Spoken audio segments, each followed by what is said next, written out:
Imagine for a second that you own a multi-million-dollar state-of-the-art biotech lab. Okay, I'm picturing it. Yeah, and I'm talking absolute top of the line here. You've installed, the heavy-duty commercial HVAC systems capable of massive air circulation. Right, the stuff you need for clean rooms. Exactly.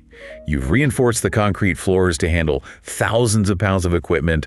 You've negotiated massive power grid connections with the city. That is a seriously expensive piece of real estate. It really is. It's perfectly designed for teams of brilliant scientists in white coats to, say, cure diseases or sequence genomes or test the next generation of life-saving vaccines. Which is a highly specialized use case. Right. So you put it on the market, you wait for the pharmaceutical giants to come knocking, and finally you sign a massive lease. Sounds like a win. Well, the moving trucks arrive, the new tenant moves in, but when you look inside, they aren't mixing chemicals. They aren't running clinical trials, they are building drones. Wow, it's a completely jarring image. It makes no sense, right? Not at first glance, no. You spend years permitting and building a pristine, hyper-controlled environment for cellular biology, and it just gets filled with robotics and aviation hardware. And yet, that is exactly what is happening in the market right now. Yeah, it's wild. It's just one of the counterintuitive anomalies we are going to explore today.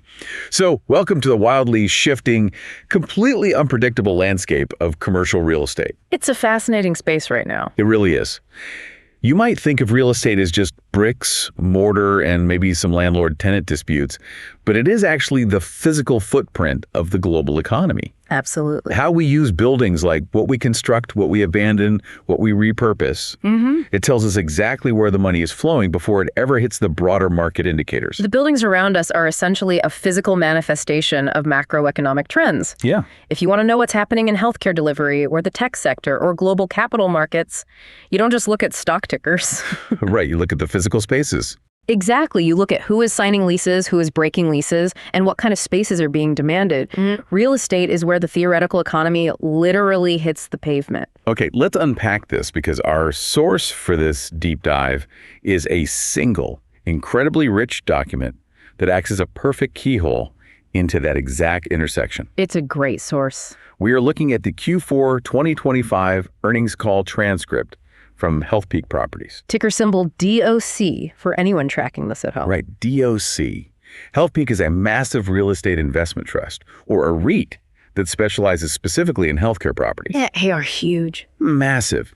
And our mission for this deep dive is to extract the macroeconomic story that is currently hiding inside all of their corporate financial jargon. Because there's a lot of jargon. Oh, tons of it. But we want to understand how changing Medicare reimbursement policies, the brutal funding winter in the biotech sector, and the massive demographic wave of an aging population are literally reshaping the skylines and suburban business parks around you. To really grasp the stakes here, we should probably clarify what a REIT actually is. Yeah, that's a good idea. Because it completely dictates how this company behaves. So Congress created real estate investment trusts back in the 1960s. Right. It was to allow everyday people to invest in massive income-producing real estate. But there's a huge catch. Tax status, right. Exactly. To keep their special tax status, a REIT is legally required to pay out at least 90% of its taxable income to shareholders as dividends. So they are essentially handing almost all their cash back to the investors every single quarter. Which leaves them absolutely starved for retained earnings. Wow. A normal tech company can save up billions in cash to fund its next big project. A REIT cannot. So how do they grow? They constantly have to go back to the capital markets. They have to issue new stock or take on new debt to fund new buildings or acquisitions. That sounds incredibly stressful. It makes their capital allocation strategy hypercritical. Every dollar they spend, every building they buy or sell is a high-stakes chess move. And HealthPeak operates essentially like a massive holding company with three very distinct portfolios. You can think of it as three different companies operating under one umbrella. And those are outpatient medical, lab and life sciences, and senior housing. Precisely. I want to start with the biggest chunk of that portfolio, the outpatient medical segment, because looking at this earnings transcript, this segment seems to be carrying the entire company on its back right now. It's definitely the workhorse. I saw a note here that they reported 4.9 million square feet of leasing in 2025. I tried to visualize that, and it's roughly the entire floor space of the Pentagon, plus another couple of mega malls tacked on. That's a great visual. But you're the one who dug into the historical data. Like, how good are these numbers actually? They are historic for the company. Out of that 4.9 million square feet of total volume, a full 1 million of it was entirely new leasing. Wow. New leasing, not just renewals. Exactly, which management specifically highlighted as a company record. They ended the year at 91% total occupancy across this portfolio. That's incredible. And the metric that Wall Street watches, closest same-store net operating income growth, or NOI, came in at 3.9% for the fourth quarter. Which beat their own guidance, right? It beat their high-end guidance. And they're even commanding a 5% premium on cash releasing spreads. Meaning what exactly? Meaning when a doctor's office renews their lease, HealthPeak is successfully hiking the rent by 5%. I mean, I understand those are dream numbers for a landlord, but I need you to translate the macroeconomics for me. Sure. Why are these specific types of medical buildings, the suburban clinics, the physical therapy centers, the outpatient surgery hubs, performing so flawlessly right now, while traditional commercial office buildings in downtown areas are just ghost towns? We are witnessing a fundamental systemic shift in how healthcare is delivered in the United States. Driven by what? Driven almost entirely by the pursuit of lower costs. Oh, of course. For decades, the massive, sprawling general hospital was the absolute center of the healthcare universe.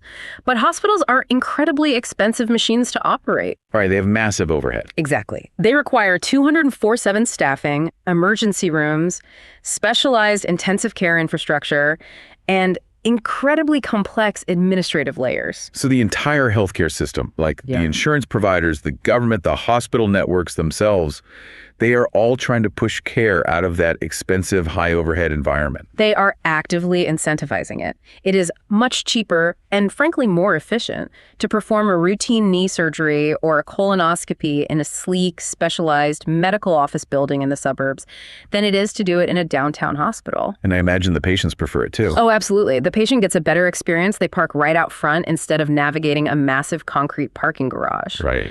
And the physician can often perform more procedures in a day because the facility is specialized. But the real driver here is Washington, D.C. Yeah, the executives on the call kept mentioning CMS. Break down how a government agency actually moves the needle on commercial real estate. Well, CMS stands for the Centers for Medicare and Medicaid Services. They are the biggest payer in the American healthcare system. And whatever CMS decides to pay for, the entire private insurance market usually just copies. So they set the standard. They do. CMS is constantly updating their guidelines, and recently they have been aggressively expanding the list of surgical procedures that they will reimburse if performed in an outpatient setting. Interesting. So when Medicare announces, we will now pay for this specific cardiac procedure to happen in a suburban clinic, it creates a massive, immediate financial incentive for doctors to open those clinics. Wow. It is like a giant magnet shifting the location of healthcare delivery. Exactly. So the demand is artificially subsidized by federal policy.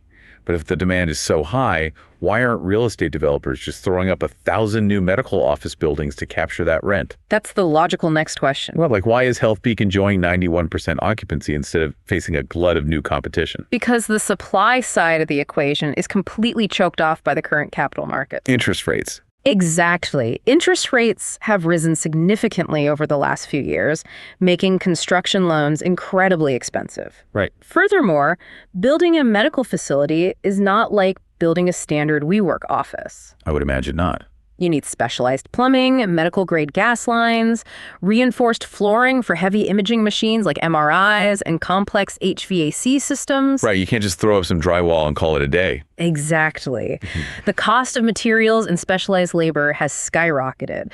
So developers look at the math and realize it is simply too expensive to build a new outpatient clinic from scratch right now and generate a profitable return. So it's high demand driven by federal policy, colliding with constrained supply due to high interest rates. You nailed it. That makes perfect sense.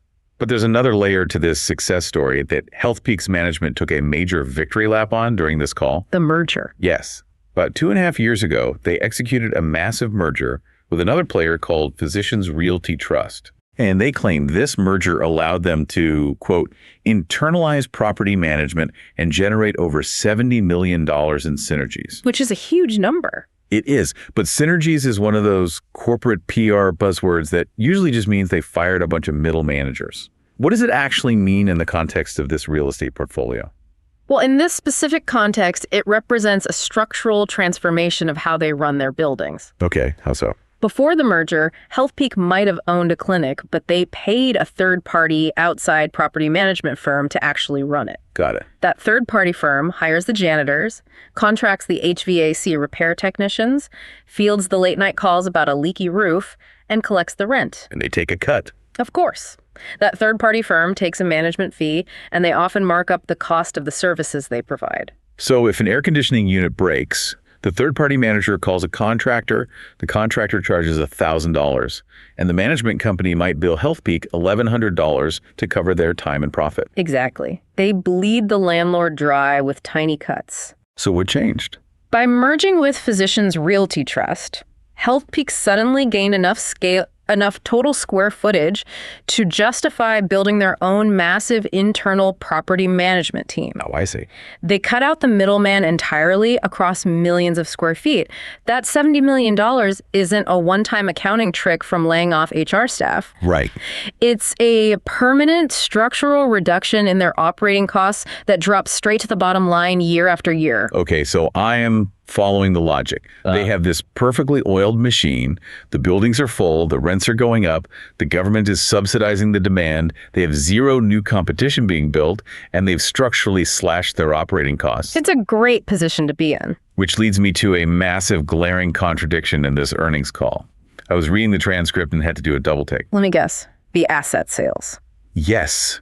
If you are sitting on this flawless asset, why on earth did HealthPeak just turn around and sell $325 million worth of these exact buildings in the fourth quarter? It seems entirely counterintuitive, I know. It makes no sense. Until you look at the strategy of capital recycling, which is the lifeblood of a massive REIT.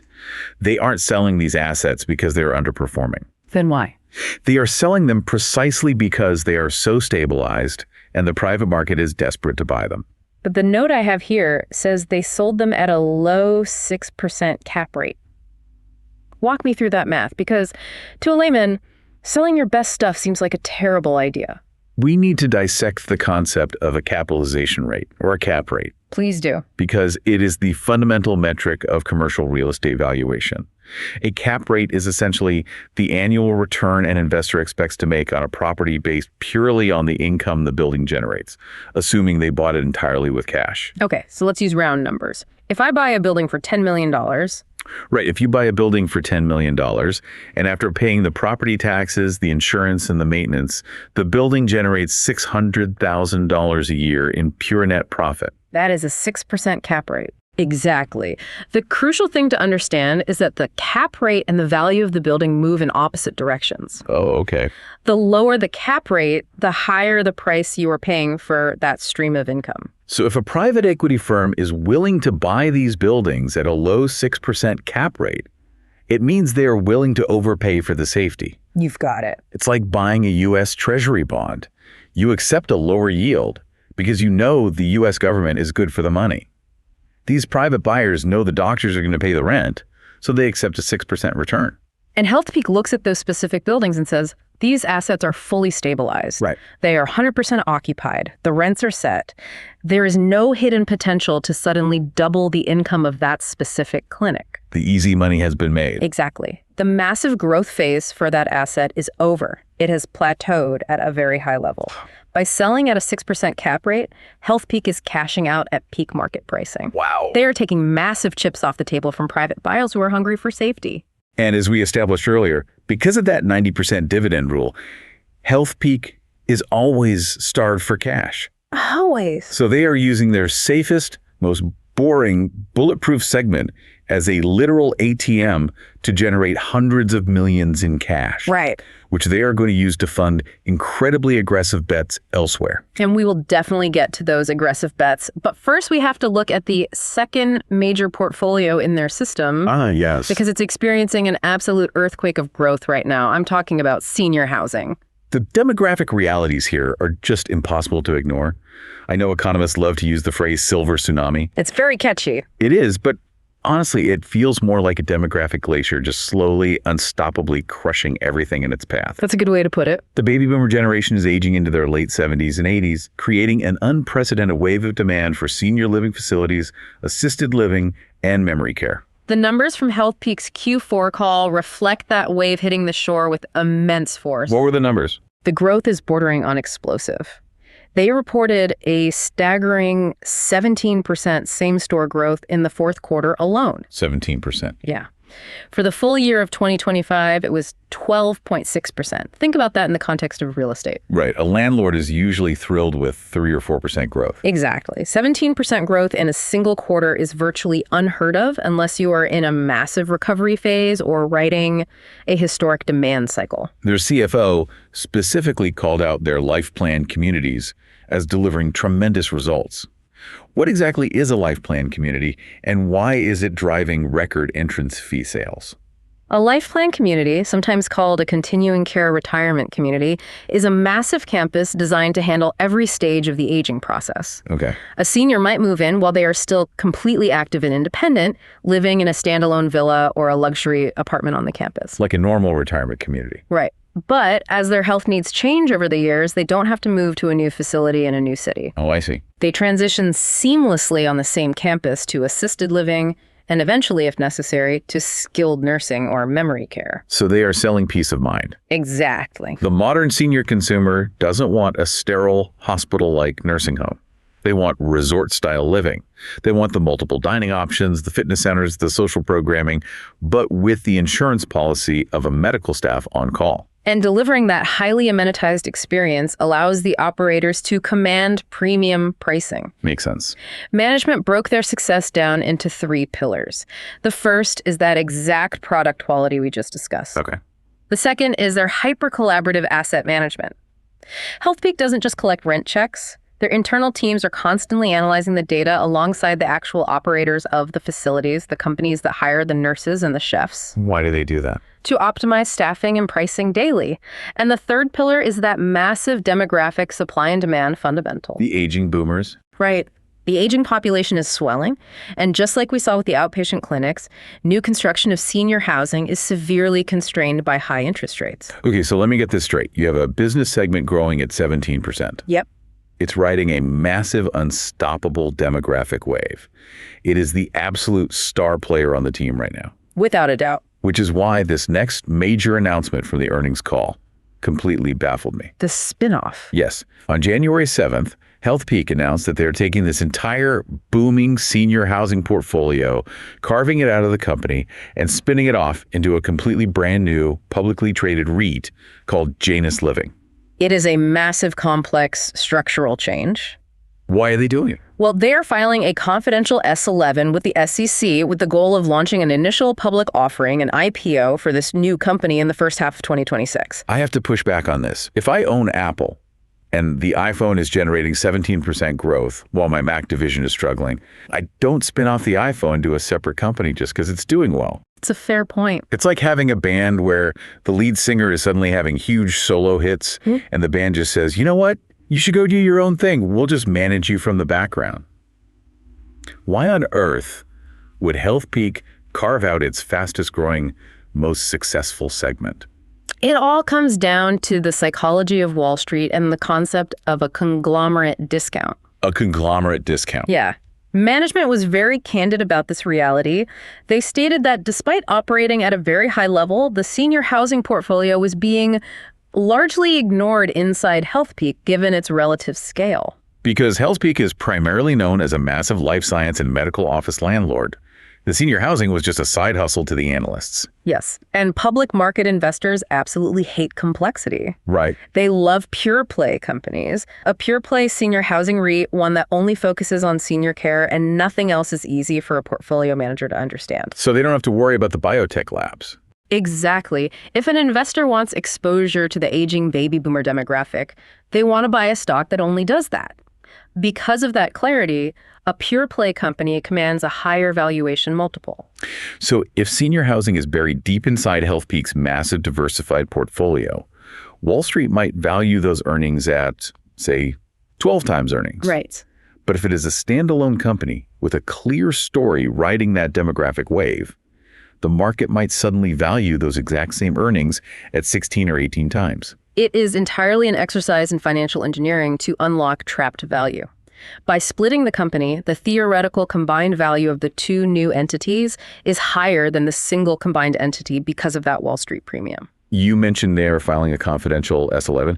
What is the actual mechanic of this spinoff? How does a company just give birth to another public company? The S-11 is the massive, dense regulatory document required by the Securities and Exchange Commission specifically for real estate companies that want to offer shares to the public. Filing it confidentially means they are quietly working out the accounting kinks with the regulators behind closed doors, getting their financials perfectly audited. So they don't embarrass themselves publicly. Exactly. So that when they finally pull the curtain back, the market sees a polished entity. The mechanics work like this. HealthPeak will contribute all of its senior housing real estate to Janus Living. And what do they get in return? In exchange, HealthPeak gets shares in this new company. Then, Janus Living will hold its IPO, selling new shares to the public to raise capital. This will dilute HealthPeak's ownership stake, but it establishes a massive public market value. Janus Living will own 100% of its properties. But going back to my band analogy, the original band isn't fully letting the lead singer go. HealthPeak will act as the external manager for Janus Living. They are maintaining the operational control without holding the heavy assets on their own balance sheet. RIP. Very. HealthPeak will no longer own the buildings, but they will still be pulling the strings. As the CEO stated, simply put, our economics will be driven by Janus Living's operating results and stock price. So they get the best of both worlds? They unlock the real estate value for their current shareholders while maintaining lucrative management fees and a large equity upside. And they are furiously cleaning house to get this new entity ready for the prom, so to speak. Oh, absolutely. You don't take a company public with messy, complicated joint ventures on the books. Wall Street wants a clean narrative. So just before the earnings call, HealthPeak spent $314 million to buy out a joint venture partner's 46.5% interest in a massive portfolio of 19 communities. Which is about 3,400 units, mostly located in Houston and Denver. Right. Why do that right now? That wasn't just an accounting cleanup to make the balance sheet look pretty. It was a highly strategic operational move. How so? On the call, management noted that they felt these specific assets in Texas and Colorado had been underperforming under the joint venture structure. By buying out their partner, they gained 100% dictatorial control over the operations. And the second they got control, they initiated a massive turnaround plan. Right away. Over the next few months, they are firing the old operators and transitioning 11 of those communities to a new operator called Pegasus Senior Living and the other 8 communities to CL Senior Living. This is a perfect example of the hyper-involved asset management we talked about earlier. Right. They aren't going in and spending millions of dollars on new chandeliers or tearing down walls or doing massive capital expenditure revitalization projects. So it's not a flip. No, this is purely operational. They believe that by bringing in operators, they have long successful track records with Pegasus and CL, and tying them to highly aligned performance-based management contracts, they can fix the underlying business model. And the target they threw out on the call is incredibly aggressive. They are chasing a targeted 50% plus NOI growth on these specific properties over the next few years. 50%. It highlights the immense operational leverage inherent in senior housing. Leverage. Because the fixed costs of running a facility are so high, small incremental improvements at the margins, bumping occupancy up by a few percentage points, slightly increasing the daily care rates, and better managing nurse overtime. It just cascades down. Yes, it drops straight to the bottom line as pure profit. They did acknowledge that during this operator transition, which they hope to finish by April 1st, there might be a temporary dip in occupancy as things shuffle around and some residents leave. Sure, disruption. But they view that as a short-term blip on the path to massive long-term growth. They're also padding the Janus Living portfolio before the IPO with another $360 million in acquisitions, right? Yeah. Newer vintage assets in high-growth markets like Orlando and the northern suburbs of Atlanta. So they're essentially dressing Janus Living up in its absolute finest suit, loading it with high-growth assets, and sending it out onto the public markets to capture that pure-play Wall Street premium. It's a masterstroke of portfolio management, assuming the IPO market is receptive in 2026. Right. Big if. But it also solves a much deeper, more urgent problem for HealthPeak. Senior housing requires constant capital investment. By spinning it off, Janus Living will be able to raise its own capital on the public markets. Which frees up HealthPeak. That completely frees up HealthPeak's balance sheet to deal with the absolute crisis unfolding in the third leg of their portfolio. And that brings us to the dark heart of this earnings call. It gets pretty bleak here. If outpatient medical is the steady engine and senior housing is the rocket ship they're spinning off to Wall Street, the lab and life science segment is the anchor currently dragging the whole ship down. The narrative pivots incredibly sharply here. We have to look at the grim reality of the last 4 years in the biotech sector. Right. During the height of the pandemic, there was a massive, unprecedented boom in biotech funding. Everyone wanted to cure COVID. Exactly. Venture capital was pouring billions upon billions into life science startups, pursuing everything from mRNA vaccines to novel gene therapies. And they all needed labs. All those newly funded startups needed physical space. They needed wet labs. Real estate developers saw the dollar signs and rushed to build massive lab towers. But then the music stopped. But then the macro environment shifted violently. Interest rates skyrocketed, the venture capital money completely dried up, and the biotech industry entered a brutal, prolonged funding winter. The hangover from that party is severe. The executives noted on the call that this operating environment peaked in intensity in the first half of 2025. It was bad. And the numbers for the fourth quarter are painful to look at. Occupancy in the lab segment plummeted to 77%. Over a fifth of their massive, highly specialized real estate is sitting completely empty. Just gathering dust. Same-store growth essentially crawled to a halt at 1.5%. And the forecast they gave for 2026 is even harsher. They are projecting same-store net operating income for labs to drop between 5 and 10%. A 5 to 10% contraction in same-store NOI is a devastating hit for a major REIT. I can imagine. But this is where the specific mechanics of commercial real estate accounting get incredibly fascinating and where we need to deeply understand what analysts call the lag effect. I need you to break this down for me because reading the transcript, I was completely confused. It's a bit of a mind bender. The executives on the call kept talking about how things are actually looking up right now. They said the capital markets are improving, mergers and acquisitions are back, venture capitalists are making deals again. Right. But their 2026 financial forecast looks terrible. How can the macroeconomy be improving in real time while the financials of the company are actively tanking? It all comes down to the sheer size and the complex structure of life science leases. When you or I rent an apartment, it's a 1-year deal for 1,000 square feet. As HealthPeak noted, their average lab lease is massive, around 60,000 square feet. That's huge. When a biotech company burns through its venture capital and goes bankrupt, or decides to downsize and not renew its lease, HealthPeak doesn't just lose a small office suite, they lose an entire massive building or an entire floor of a campus. Right. In 2025, HealthPeak's total lab occupancy dropped by 600 basis points. For those not living in a Bloomberg terminal, 600 basis points equals 6%. So 6% of their entire massive lab portfolio went completely dark in 1 year. Exactly. But the financial devastation of that 6% drop did not show up in the 2025 accounting. Wait, why not? And that is because these massive leases are buffered by incredible financial security measures. Oh, the deposits. Right.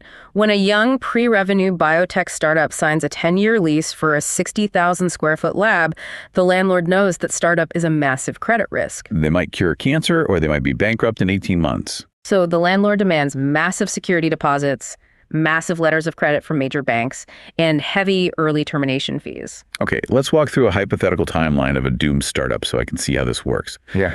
Let's say a startup called BioCure signs a lease, but they run out of VC money and officially go bust in June of 2025. When a BioCure goes bust and vacates the building in June, HealthPeak immediately seizes their multi-million-dollar letter of credit. Okay. HealthPeak uses that seized cash to essentially pay themselves the rent for the remainder of the year. Sneaky. So on paper, when HealthPeak reports their 2025 income to Wall Street, the income looks perfectly fine. The rent was paid. It's a total mirage. The tenant is gone, the lab is empty, the scientists are unemployed, but this ghost money from letter of credit is still paying the rent, making the 2025 financials look completely stable. What's fascinating here is how this delayed reaction creates a massive, unavoidable hangover for the following year. The lag effect. I like to think of it as the Wile E. Coyote effect. The biotech tenant has already run off the cliff and plummeted to the canyon floor, but HealthPeak's financials are still hovering in midair because their legs are still spinning on those letters of credit. That is a brilliant analogy. But eventually, gravity takes hold. That ghost money runs out, and when it does, the full, crushing weight of the empty building hits the financial statements. Good drop. The CFO, Kelvin Moses, quantified this perfectly on the call. He called it a 12-cent drag on their 2026 earnings per share. Let's deeply examine that 12 cents because it's not just lost rent. It's an absolute triple whammy of pain. It truly is. He explained that for every 100 basis points, every 1% of lost occupancy, it costs the company 1 to 1.5 cents in lost earnings. So 6% is roughly 6 to 9 cents right there, plus other factors. Exactly. The first part of that hit is obvious. You lose the base rent, BioCure is gone, the ghost money is gone, no check arrives in the mail. But the second part is the real killer. Absorbing the triple net operating expenses. Break down what a triple net lease actually entails because this is where the landlord starts actively bleeding cash. In commercial real estate, particularly in specialized fields like life sciences, the standard is a triple net lease. What are the 3 nets? The triple refers to 3 massive operational costs: property taxes, building insurance, and maintenance. Okay. Under a triple net lease, the tenant pays the base rent, plus they pay all 3 of those expenses. Wow, they pay for everything. If BioCure's 60,000 square foot lab goes empty, HealthPeak doesn't just lose the rent check. Suddenly, the burden of those 3 nets shifts completely back to the landlord. Oh, no. HealthPeak has to pay the massive property taxes on that empty space. They have to pay to heat and cool it. And remember, you can't just turn off the HVAC in a highly sensitive clean room building or the systems will degrade. Right, mold and humidity. They have to pay for the 24/7 security guard. An empty building is not neutral. It is actively draining cash from the landlord's reserves every single day. And the third hit of that 12-cent drag is the capital required to release the space. Yes, the tenant improvements. When the market finally saws and you find a new biotech company to take BioCure's spot, they aren't going to just take the old lab exactly as it is. They have different scientists, different machines, different chemical requirements. They need massive tenant improvements. Which are not cheap. They need the HVAC modified, the benches moved, the clean rooms recertified. And the landlord has to foot a massive portion of that construction bill, often millions of dollars in allowances, just to secure the new lease. So it's a huge upfront cost just to get them in. So you have the lost base rent, you have the new crushing tax and maintenance burdens, and you have massive capital outlays just to get a new tenant in the door. That is the anatomy of the 12-cent drag. It's brutal. And because HealthPeak lost that 600 basis points of occupancy primarily at the very end of 2025, some leases literally expiring on December 31st, the full devastating impact of those empty buildings will hit their earnings like a freight train in the first and second quarters of 2026. Okay, so 2026 is going to be the year they eat their vegetables, take the financial hit, and let the ghost money wash out of the system. Essentially, yes. But to ensure we are looking at this impartially and not just wallowing in the doom and gloom, we have to look at the green shoots management sees. They aren't purely pessimistic. They see genuine signs of spring in this biotech winter. Yes, the leading indicators, the fundamental things that happen in the broader economy months before a real estate lease is actually signed are turning positive. What are they seeing? First, management noted that the capital markets and M&A activity have improved significantly since Labor Day of 2025. Venture capitalists are finally opening their checkbooks again. And they need places to work. If biotech startups have fresh funding, the very first thing they need is physical labs to spend it in. Second, the supply overhang all those new buildings developers started during the pandemic, boom, is finally clearing. Right, the pipeline is empty. They noted that new deliveries of lab space will soon go to zero and will remain at zero for several years. The math is simply too punishing right now. Nobody is crazy enough or has the funding to start building a new speculative lab tower today. It just doesn't pencil out. And some of the older, less competitive lab buildings in the market are actually being converted to other uses or torn down, which shrinks the total supply even further. And third, the fundamental driver of the entire industry is stabilizing. The FDA approved 52 new drugs last year. Is that a lot? That is right in line with the historical 10-year average. It proves that despite the venture capital funding winter, despite the political noise around drug pricing, the actual foundational science is still working. The science doesn't care about interest rates. Exactly. The pipeline of drug discovery is functioning, which means the long-term secular demand for physical lab space remains completely intact. And it's worth noting that less than 10% of HealthPeak's lab revenue comes from the super risky preclinical startups. They're mostly dealing with more established players who have actual drugs in late-stage trials or active commercial production. Which adds a layer of safety. But this brings us to where the story takes a massive, audacious twist. We talked earlier about how HealthPeak is using their ultra-safe outpatient buildings as an ATM. Like capital recycling. Right. They're selling $325 million worth of fully occupied clinics, and they are taking that cash and making a massive contrarian bet right in the middle of this biotech winter. This is perhaps the most fascinating strategic move discussed on the entire call. It is the ultimate test of their conviction. In late December and early January, they closed those safe outpatient sales and immediately recycled that capital to buy the remaining interest in the Gateway Lab portfolio in South San Francisco. It's a massive 1.4 million square foot life science campus. And the catch, the glaring neon-lit risk that they're taking on is that they bought this massive campus with 500,000 square feet of absolute vacancy. 500,000 square feet. 500,000 square feet of empty cash-draining space. I am baffled by this. I know, it sounds crazy. In the middle of a market where your same store NOI is dropping 10%, where you are suffering a 12-cent earnings drag because of empty buildings, you sell a perfectly safe clinic with 91% occupancy to buy a massive complex with 500,000 square feet of empty space. Explain the logic, because on paper, it sounds like madness. You have to look at the strategic vision and the immense power of geographic market dominance. You have to look at a map of South San Francisco. Okay, paint the picture. By making this acquisition, HealthPeak now owns and completely controls 210 acres of contiguous land. That's a huge footprint. That is roughly 1/3 of the total developable land in the entire South San Francisco area, which is arguably the single premier biotech hub on the planet. They control 6.5 million square feet of space in that one specific micromarket. It's basically a monopoly. The CEO painted this incredible picture on the call. It's a mega campus where a tenant can park their car once and walk to the whole thing. They have small 5,000 square foot incubator suites for young startups, massive manufacturing floors for commercial production, and everything in between. It's a full ecosystem. They can offer an unmatched, frictionless ecosystem to a tenant. If a startup suddenly hits a breakthrough and needs to triple its size, HealthPeak can just move them down the street to a bigger building without them ever leaving the campus or changing their employees' commute. And beyond the ecosystem, it comes down to the ruthless execution of timing and pricing. Timing is everything. The CEO explicitly said that 4 years ago, at the absolute peak of the biotech market, this Gateway campus would have been untouchable. Too expensive. The price would have been astronomical, and the competition from rival private equity firms to buy it would have been fierce.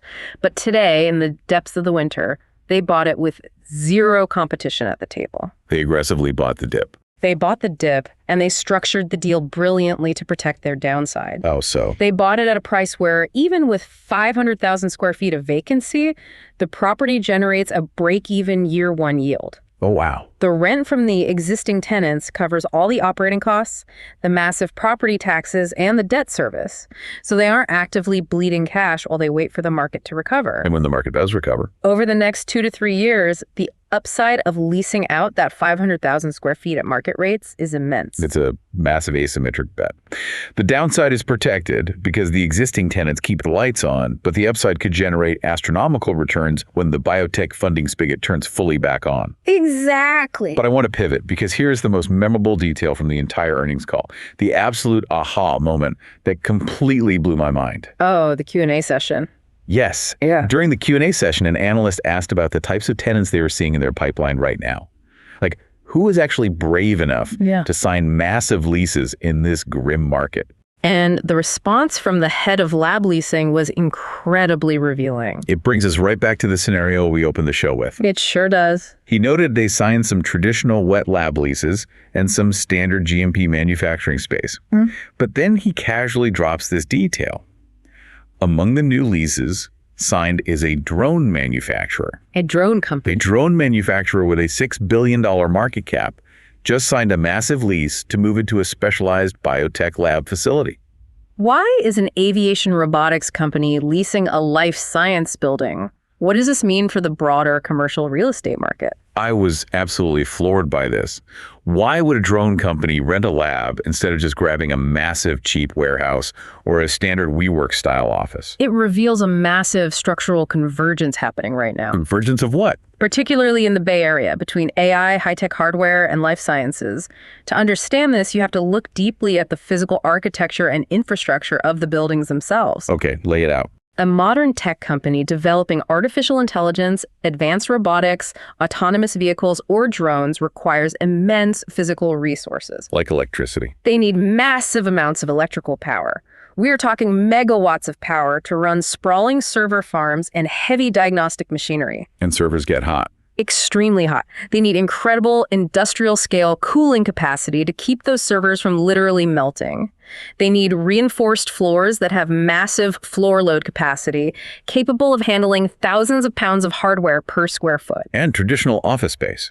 A standard glass high-rise in downtown San Francisco with standard 120-volt electrical outlets, normal air conditioning, and carpeted floors cannot even begin to support that. Not even close. The floors would buckle under the weight of the servers, and the building would blow its transformers. But consider what buildings are explicitly fundamentally designed with hyper-robust power grids, massive HVAC cooling systems capable of extreme air changes per hour, and heavy steel-reinforced floor load capacities. Wet labs. Wet labs. The physical infrastructure required to run a pharmaceutical clean room with giant chemical centrifuges is incredibly, almost identically similar to the infrastructure required to run an advanced AI hardware lab. That is just wild. High-tech companies are looking at these vacant, state-of-the-art biotech labs and realizing it is exactly the structural shell they need to plug their servers into. So because HealthPeak has this massive 500,000 square feet of vacancy at their new Gateway campus, they aren't just sitting around desperately waiting for Pfizer or a random biotech startup to call. They have options. They can cast a much wider net. They can market these incredibly expensive, highly specialized buildings to the booming AI and tech sector. The physical lines between a traditional tech office and a biotech lab are completely blurring. It allows landlords to radically pivot their leasing strategy. It creates a secondary, highly lucrative market for this specialized real estate. Which acts as a massive safety valve for HealthPeak as they try to lease up that vacancy at Gateway in the midst of a biotech downturn. It's just a brilliant pivot. But all of these strategic maneuvers, the outpatient sales to the private market, the complex Janus Living spinoff to capture Wall Street multiples, the massive Gateway gamble in South San Francisco, they all have to translate back into the actual cold, hard financial realities of the company. And that brings us to the overarching financial picture for 2026. This is where we have to look at the hard numbers, the debt profile, and what management is actually promising to deliver to shareholders over the next 12 months. Let's run through the headline numbers. For 2026, HealthPeak is projecting their FFO to be between $1.70 and $1.74 pays per share. Now, FFO stands for Funds from Operations. Why is that the key metric for a REIT instead of standard net income? Net income includes depreciation. When you own billions of dollars of real estate, the IRS allows you to take massive depreciation deductions on those buildings over time, which artificially lowers your net income on paper. But the buildings aren't really losing value. Exactly. Buildings often appreciate in value. They don't become worthless. FFO adds that depreciation back into the equation, giving investors a much truer picture of the actual cash flow the business is generating. And that cash flow is dropping. They achieved $1.84 in 2025 and are guiding down to $1.70 to $1.74. And their total same-store NOI is forecasted to be perfectly flat, hovering right on the line between -1% and +1%. And that flat number is the ultimate mathematical balancing act of the portfolio. How so? You have the outpatient segment growing at a very steady, reliable 2 to 3%. You have the senior housing segment exploding with 8 to 12% growth projected. But the labs? But those two incredibly strong performers are being completely neutralized by the lab segment, which, due to the 12-cent drag, is plunging -5 to -10%. So it's a wash. The strength of the clinics and the senior homes is merely offsetting the severe lagging decline of the empty labs. But there is another massive hurdle they have to clear in 2026, and it's the elephant in the room for literally every real estate company right now. The debt wall. The dreaded debt wall. HealthPeak has $1.1 billion of refinancing to do in 2026. That includes $650 million in unsecured notes maturing in July and another $440 million in secured mortgages maturing throughout the year. This is where the macro environment of higher interest rates bites the hardest. HealthPeak currently has an incredibly attractive in-place interest rate on that maturing debt, sitting around 4%. But they can't get 4% today. Not even close. When they roll over and refinance that $1.1 billion, they are going to be borrowing at much higher current market rates. Let's do the math on that, because the CFO specifically called out that they received loan proceeds of $150 million recently at an approximately 10% interest rate. Ouch. If you are refinancing $1 billion, going from a 4% interest rate to a 10% interest rate is catastrophic. At 4%, you are paying $40 million a year in interest.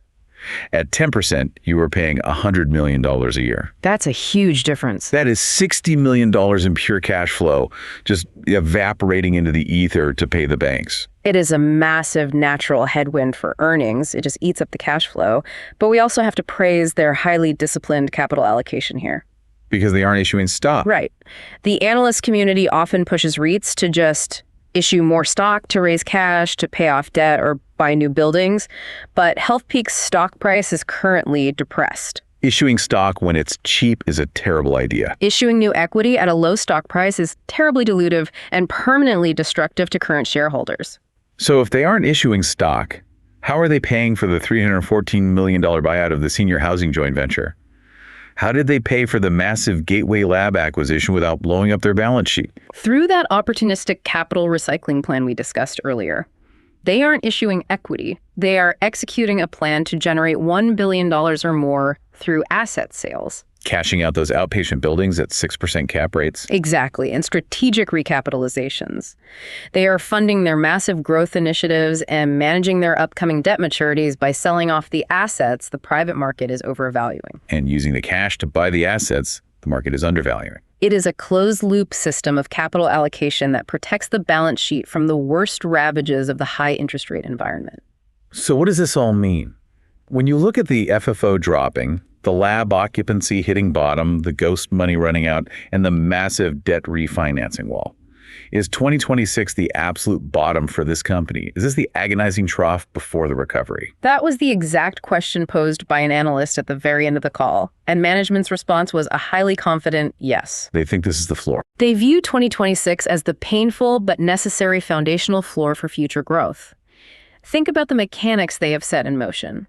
The Janus Living IPO will remove the heavy capital requirements of the senior housing portfolio from their books. The outpatient medical portfolio will continue its steady, reliable, recession-resistant growth. And the lab portfolio will finally begin the slow, arduous process of leasing back up as the capital markets thaw and those 60,000 square foot spaces slowly fill with new, well-funded tenants. The 12-cent Wile E. Coyote drag washes completely through the system, the ghost money disappears, the real rents start flowing again, and that massive gateway gamble in South San Francisco starts paying off as AI and biotech companies fight over the space. The pain is localized almost entirely in 2026. Once they cross that valley and reset the baseline, the structural setup for 2027 and beyond looks significantly stronger and more resilient. And that brings us to the end of this incredibly complex journey. When you step back and look at HealthPeak's Q4 earnings call, you aren't just looking at a dry financial spreadsheet. No, it's a story. You are witnessing the incredible juggling act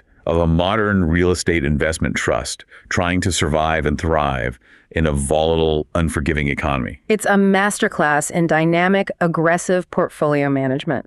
They are cashing out of their most stable, boring assets, the outpatient clinics, at the very peak of the market because private buyers are desperate for safety. They're spinning off their booming demographic-driven assets, the senior housing, into a pure-play IPO to capture Wall Street's irrational valuation multiples. And they are taking all that cash and doubling down, buying massive, distressed lab campuses right at the perceived bottom of the biotech winter with zero competition at the negotiating table. It is an absolute high-wire act, and it all hinges on whether they are right about the timing of the biotech recovery and whether they can actually lease out 500,000 square feet of empty labs in South San Francisco before the carrying costs bleed them dry. But as we close, I want to leave you with a final, provocative thought that builds on everything we've discussed today.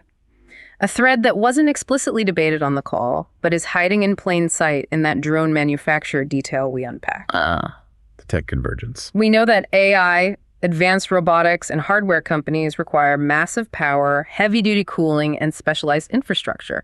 The exact physical infrastructure found in biotech wet labs. Right. Right now, HealthPeak is thrilled to lease a lab to a drone company because the space is empty and they need the cash flow. But what happens in 3 years? When the biotech winter is officially over. When the biotech winter is over and the pharmaceutical companies are flush with cash again and want their labs back, will the biotech lab of the future simply become the high-tech hub? That's a scary thought. AI companies backed by Microsoft, Google, and trillions of dollars in Silicon Valley venture capital have infinitely deeper pockets than a Series O biotech startup trying to cure a rare disease. It's not even a fair fight. If tech and pharma are suddenly competing for the exact same physical buildings with the exact same power grids, will the deep-pocketed tech giants eventually price life-saving pharmaceutical research out of prime real estate markets entirely? Will the cure for the next pandemic be delayed by 5 years simply because a drone company outbid the scientists for the building's HVAC system? It's a chilling thought, and it brings us right back to our opening image. You build a lab to save the world, and it ends up building robots instead, simply because that's where the most money is. It is the ultimate, unavoidable collision of macroeconomics and physical reality. It sure is. And that is exactly why we read the fine print. Thank you for joining us on this deep dive into the massive forces shaping the physical world around you. Keep questioning the buildings you drive past, keep looking for the stories hiding in the financial jargon, and we will see you on the next deep dive.